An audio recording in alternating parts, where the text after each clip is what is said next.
couple of years ago, I had the distinct pleasure of meeting Dr. Patrick Scott. Dr. Scott retired last year from the University of South Carolina's Department of English after 34 years. Received his BA and MA from Merton College in Oxford, and MA in Victorian Literature from the University of Leicester, and his PhD from the University of Edinburgh. Since 1966, he's published 10 books or editions and over 150 articles.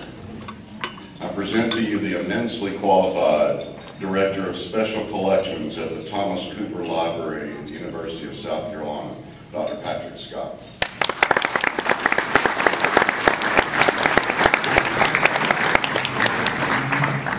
Thank you. Friends, fellow Scots, fellow Burnsians, it's an honour and a pleasure to be here. It's an honour to be with this great club, long standing. It's a pleasure to have been welcomed so with so much friendship. I'm a bit daunted, but I'm not the first to be daunted by Burns, by the range of his accomplishments, the extent of his influence, the depth of response he's evoked over the past more than 200 years, the haunting genius of what he wrote. Why does Burns have an immortal memory? Why should we here tonight in Greenville, like thousands of others around the world this month, be once again commemorating a poet nurtured in one of the poorer and smaller, if prouder and more distinctive countries of Europe? What a self-critical Scotsman once described as a little shabby, scraggy corner of a remote island with a climate that cannot ripen an apple. Why did it ripen Burns? David Hume, one of those Scots who we are told invented the modern world, posed much the same question. Is it not strange, Hume asked, is it not strange that at a time when we have lost our independent government, when we are unhappy in our accent and pronunciation, when we speak a very corrupt dialect of the tongue we make use of, is it not strange, I say, that in these circumstances we should really be the people most distinguished for literature in Europe? Yet for all the trials of Scottish life and culture, Scotland is still and increasingly proud of its literary heritage, and rightly so, and Burns is commemorated more today than ever. Every year, and just in January, there will be well over 1,000 Burns suppers and Burns celebrations, with gatherings like this around the globe, from Cape Town to Copenhagen, from Singapore to Sierra Leone, from Vladivostok to Vancouver. It's no accident we're celebrating him here in South Carolina. I'm credibly told that if you drew a circle 300 miles wide around this area, you will find more people of Scottish descent here than are living in Scotland. Most of them are in Certainly the University of South Carolina, founded just 5 years after the poet's death, has always had strong Scottish roots. The works of Burns were in the Scottish Library in the college library when it opened. Our early curriculum was based on Scottish textbooks. As early as 1818, one of our students, later a US Senator, took a post-graduation pilgrimage to Scotland, to Ayrshire, to gaze with reverence and awe at the humble mansion where Burns was born. 3 of the university's presidents attended the University of Edinburgh. For 50 years now, the university has been home to the world's leading journal of Scottish literature. The university's alma mater is still sung at every graduation and football match to the Scottish melody that Burns himself used for his song, Though Gently Sweet Afton. Each day when I go to work, I pass a statue of Burns, a portrait of Burns, and even the wooden bowl from which I am told, and who am I to question it, Burns himself ate his porridge. Such trophies are the visible signs of the university's great G. Ross Roy collection of Scottish Burns and Scottish literature, the greatest Robert Burns collection outside Scotland. We all come to Burns in different ways. I didn't start as a Burnsian. I came to a conscious knowledge of Burns relatively late. Like most Scots worldwide, I'm a Scot of the diaspora. I cherish the years I lived in Edinburgh in the early 70s. My father had been brought up there, but he left Scotland in 1929. His family hailed from the west of Scotland, from Burns country, the 1850s, seeking work My great-grandfather walked over into Edinburgh from a little village in the hills between Ayrshire and Dumfriesshire, the road Burns himself must have taken when he travelled to Edinburgh in 1786. In experience, we all, in a sense, recognise that we've had the privilege of going back to Scotland. A few years ago, I went back there, and I went to that little village where the rains beat in from the west over a walled graveyard, full of James Scotts and Thomas Scotts and William Scotts, otherwise unknown to history. And that was where I decided it wasn't just my job in the library. In the words of Walter Scott, lives there a man with soul so dead who never to himself has said, "This is my aim, my native land."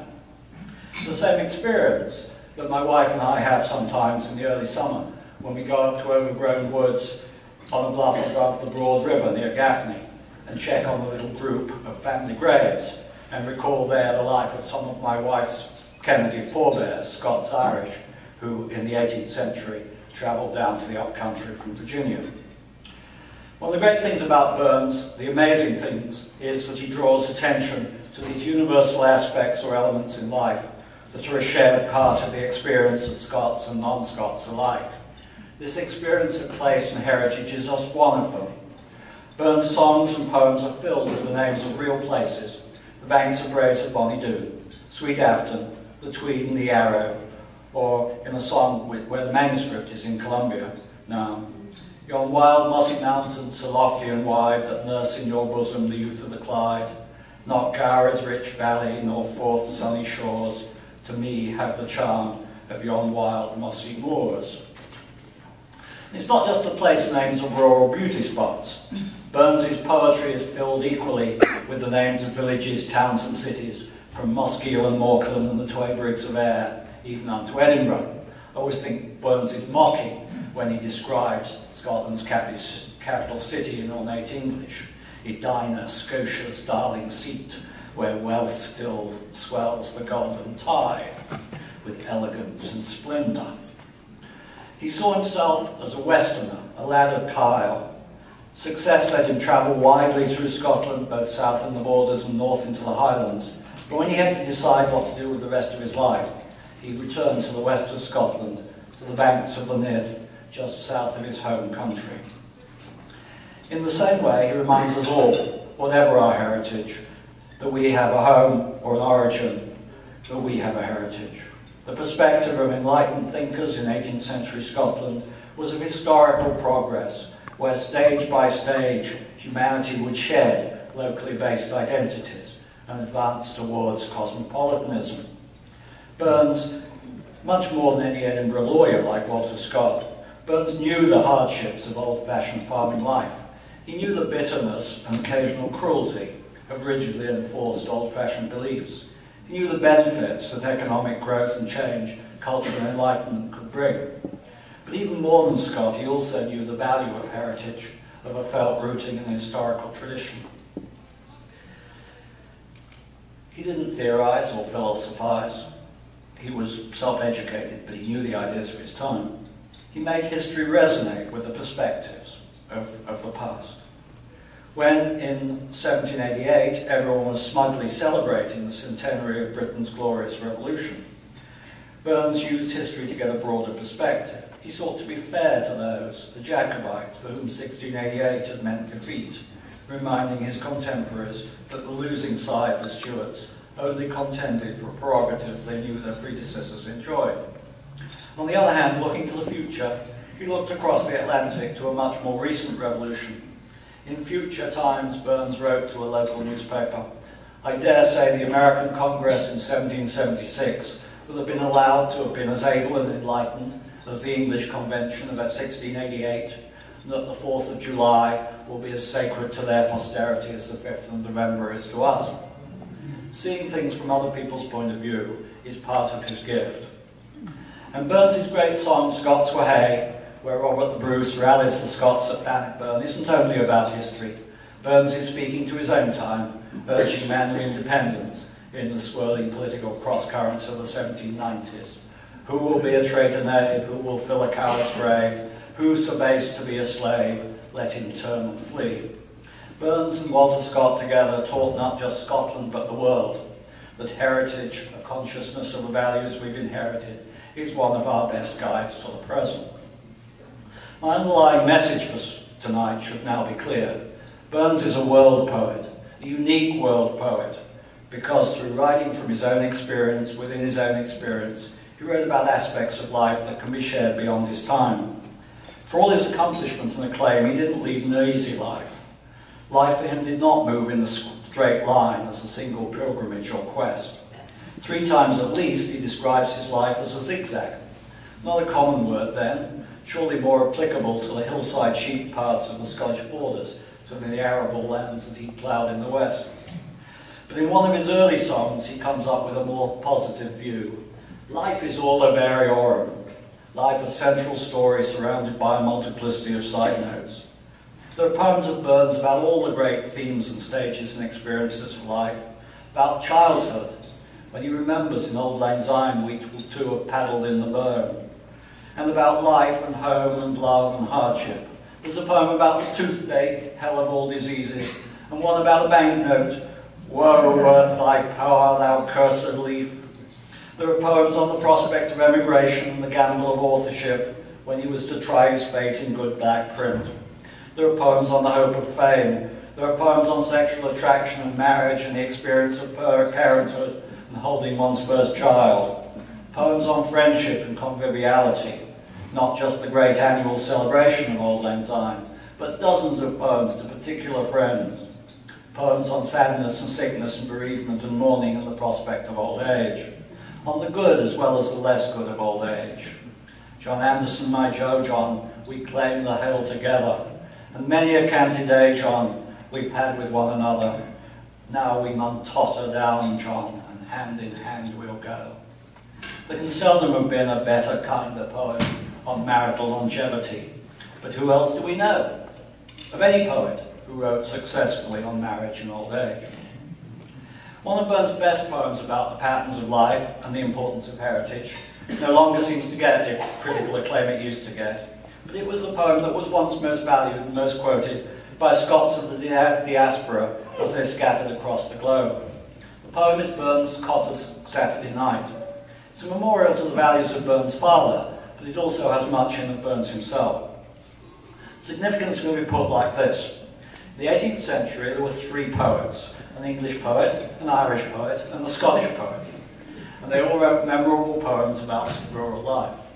The English poet, Thomas Gray, looked round the country churchyard, far from the madding crowd's ignoble strife, where the rude forefathers of the hamlet slept, and he mourned their wasted lives and unused talents. The Irishman, Oliver Goldsmith, looked back at his birthplace, Sweet Auburn, village of the plain. He saw it as deserted, abandoned, the victim of economic change, of evil landlords. Ill fares the land, the hastening ills of prey, where wealth accumulates and men decay. It's only the Scots poet who gets it right, Robert Burns, who can look back without patronising, without regret, and assert that the values of his boyhood and his past still matter. Burns's weary father plods home after work, but he returns to a family. We remember the family gathering for a meal to prepare for the Sabbath, but it's a realistic poem too, in which the teenage daughter is beginning to date a neighbour lad and the mother is worried. I was struck recently by one word as the farmers return home after work. At length his lonely cot appears in view beneath the shelter of an aged tree. The expectant wee things toddling stacker through to meet their dad with flickering noise and glee. The word dad isn't necessarily a Scottish word. It wasn't new in Burns' time, but I believe this is the first time any major poet or poem used the word dad convincingly. Burns was never simply a rural poet. His poems show a well-stocked mind, but those moments of recognition, of felt experience which we can identify with, are all through his works, and they remain magical. From scenes like this, old Scotia's grandeur screams that makes her loved at home, revered abroad. Princes and lords are but the breath of kings, and honest man's the noble work of God. Burns changed poetry not just for Scotland, but for the world. His first small book, published in a small market town 225 years ago, was followed within the year by larger editions in Edinburgh and London, and then in Dublin and Belfast and Philadelphia and New York. His poetry came out in newspapers and in chapbooks, hawked from farm to farm. It was translated into many, many languages. The songs he wrote and collected were not only arranged for the new drawing room piano by people like Haydn and Beethoven, but were sung in homes and inns and bothies. Burns speaks to many people of many nationalities, not just to Scots. He's a national poet, but he's also a global poet. His was a poetry that looked forward, not just backward, that drew on heritage for present strength and future hope. Then let us pray that come it may, as come it will, for all that sense and worth o'er all the earth shall bear degree, for all that and all that, it's coming yet, for all that man to man, the brother or the world o'er, shall brothers be, for all that. Our commemoration tonight is in a long tradition. We need not doubt there is credit due and greatness to be commemorated. In the Scottish Bordens and Highlands, as in the upcountry here and other mountainous countries, the traveller in olden times, travelling on foot or by horse, was guided over hilly countryside by heaps of stones, cairns, who went from heap to heap. Cairns were landmarks, and cairns were also often commemorative of a person or a great event. It was the custom, the duty of each passing traveller to help maintain these cairns against the ravages of time and weather by adding a stone, adding a chuckie, a little stone, to the cairn. Our commemoration tonight adds our stone to Burns' cairn, our chuckie to the cairn. So I ask you now to be upstanding, to raise with me our well-charged glasses for a toast to Burns, to poetry, to Scotland, to the immortal memory. To the immortal memory. Aye.